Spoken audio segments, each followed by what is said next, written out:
Mylène Farmer, à l'honneur ce mardi 20 juin sur W9 dans un documentaire venant sur sa carrière mais aussi son silence médiatique, a habité un endroit considéré comme le quartier le plus sélect de France.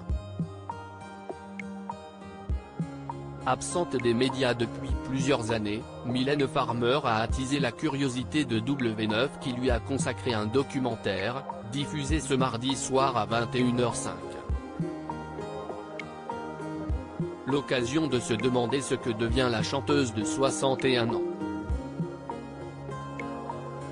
Elle vient de lancer il y a quelques jours à peine à Lille sa tournée événement Nevermore, 4 ans après l'imposant spectacle du Live 2019 en résidence à Paris La Défense Arena.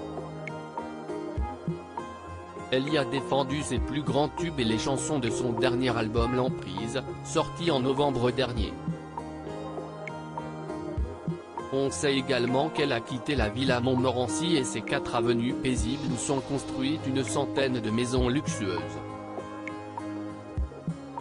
Ce coin de verdure situé au sud du 16e arrondissement de Paris est considéré par nos confrères du magazine Challenge comme le quartier le plus sélect de France. Il faut dire qu'un certain nombre de stars et personnes influentes y habitent dont Carla Bruni Sarkozy ainsi que les hommes d'affaires Vincent Bolloré, Arnaud Lagardère et Xavier Niel. Mylène Farmer avait donc également craqué pour cet endroit, gardé le jour par 3 couples de gardiens et la nuit par des veilleurs colombiens. Elle y détenait une maison. Mais la célèbre interprète de Désenchanté a quitté ce havre de paix depuis pour s'en trouver un autre du côté de Saint-Cloud. À l'origine de ce déménagement, un conflit de voisinage.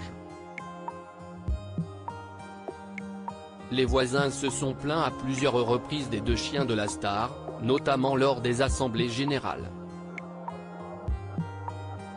Selon les informations du magazine Public, relayées par Marie-France notamment, un chien, dont l'identité du propriétaire reste un mystère, aurait attaqué la factrice. Voisine d'une autre star direction les Hauts-de-Seine donc pour Mylène Farmer, où elle aurait succombé au charme d'une maison de maître datant du 19e siècle, nichée au cœur d'un domaine de 2000 m² dans le quartier de Montretout. Un coin paradisiaque, situé entre le golfe de Paris et le domaine national de Saint-Cloud. Des images de sa demeure auraient fuité sur le site Journal de la Maison, lequel a repris des photos publiées initialement dans les pages d'un hors-série de France Dimanche.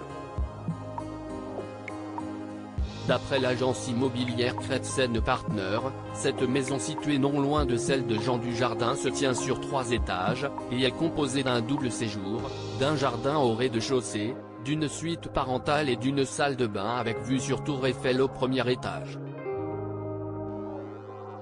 Au second et dernier étage, 4 chambres, 2 salles de bain et un home cinéma. Du grand luxe donc.